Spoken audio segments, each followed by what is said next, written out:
चंद तुझी रात पाड़िया न पिरीस। चंद तुझी रात पाड़िया न पिरीसी, तू अच्छो में रात।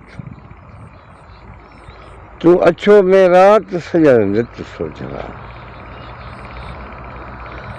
लतीफ़ साईं जो बैत है, उनमें आशिक़ है जेको महबूब जी तारीफ़ तो करे, महबूब ते आशिक़ है और महबूब जी वाखाण कीअं थो करे। महबूब जो सुहिणो आहे, वॾो आहे, सुठो आहे, वो भले वाखाण करे, पर उनखे चंड सां हसरत थी पियो आहे।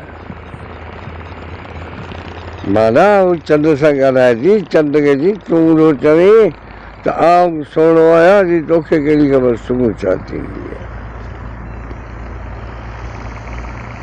कि आउं त जेको आहे सो भेट ई न करियां पंहिंजे पिरी सां, तुंहिंजी राति जेका पिड़ी सां पाड़ियां कीअं पिरी। तूं त पाण मोहताज आहीं। तुंहिंजी जेका चिटाई जेका आहे इहा राति जो थिए थी, राति थिए थी त थोरो घणो जेको आहे सो सोझो थिए थो, राति ख़तमु थिए थी, तूं त गुम थी थो वहीं, जहिड़ो हो ई कोन। तूं कीअं भेट तुंहिंजी आउं कीअं करियां पंहिंजे पिरी सां, पंहिंजे महबूब सां भेट कीअं करियां त जेको आहे चंड बि आहे न, बसि रुॻो मुंहिंजो महबूब आहे। मुंहिंजो महबूब आहे, उहो सभिनी खां जेको आहे सो सुहिणो आहे। उनजी भेट आउं कीअं जेको आहे चंड तुंहिंजी राति पाड़ियां न पिरीसी। चंड तुंहिंजी राति पाड़ियां न पिरीसी, ऐं महबूब सां तुंहिंजी भेट ई न करियां तुंहिंजी राति जी। चंड तुंहिंजी राति पाड़ियां न पिरीसी, तूं अच्छो में राति। तूं राति जो अच्छो आहीं, तूं अच्छो में राति सजण नृत्य सोझरा। ते मुंहिंजो सजण त रुॻो सोझरो ई सोझरो, हर वक़्तु सोझरो आहे। ॾींहं जो अचे थो त बि जेको आहे सो ॾींहुं रोशन थियो वञे, राति जो अचे थो त ॾींहुं थियो वञे। चंड खे जेको आहे सो आशिक़ चवे थो त जेकॾहिं तूं रोज़ानी चोॾहीं जो थी उभरी, डेली, पोइ बि जेको आहे सो मुंहिंजे महबूब जे बराबरि मट तूं कीअं थी सघे। लखे चंड गॾु करियां, सिज गॾु करियां, पर पोइ मुंहिंजो पिरी जेको आहे सो उहो आसमान ते बीठो आहे, मुंहिंजो पिरी मथे, उन सां भेट आउं कीअं करियां। चोॾहीं चंड न उभरी जे ससे करिए सिंगार। चोॾहीं माना रोज़ानी चोॾहीं जो बि, चोॾहीं चंड न करी जे ससे करिए सिंगार। पदम पिरियां जे न पड़ी जे हीला करियां। माना तिर जेतिरो बि जेको आहे मुंहिंजे महबूब जे तूं बराबरि न थी सघे।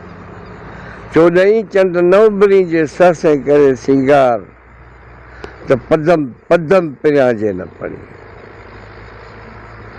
चई पदम पिरियां जे न पड़ी जे हीला करी हज़ार। केतिरा तूं हीला कंदे, जहिड़ो तूं सभु जवाब। सॼी ज़िंदगी तुंहिंजे सॼी ज़िंदगी जे पोरियां, तुंहिंजे सॼी ज़िंदगी जी जेका सूंहं जेका आहे उहा बि जेकॾहिं गॾु करी त मुंहिंजो पिरी मथे। पदम पिरियां जे न पड़ी जे हीला करी हज़ार, त तूं सभु ॼमार। पदम पिरियां जे न पड़ी जे हीला करी हज़ार।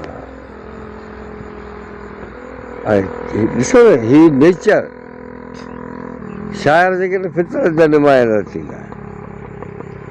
शाइरनि खे नेचर सां इश्क़ु हूंदो आहे, काइनात सां इश्क़ु हूंदो आहे, चंड सां प्यारु हूंदो आहे, सिज सां प्यारु हूंदो आहे, तारनि सां प्यारु हूंदो आहे, धरती सां प्यारु हूंदो आहे। हर शइ सां जेको आहे शाइरनि खे जेको आहे प्यारु ऐं मोहबत हूंदी। चंड खे लतीफ़ सां चवंदो त ससे सिजन उभरी, तारीफ़ जो कमाल हिननि माण्हुनि जो। चए हज़ारे सिज उभरनि, सहसे सिजन उभरिए 84 चंडन बिलाहरे पिरन सब ऊंडा ही भाया हज़ारे सिज उभरन माना सॼे साल जा जेके रोशन जेके चंडन 84 उहे गॾिजनि पोइ महबूब जे जेको आहे बराबरि तव्हां कीअं थी सघे थी कोन सघे सहसे सिजन उभरिए 84 चंडन जे बिलाहरे पिरन सभु ऊंडा ई भाया पिरीअ खां सवाइ सभु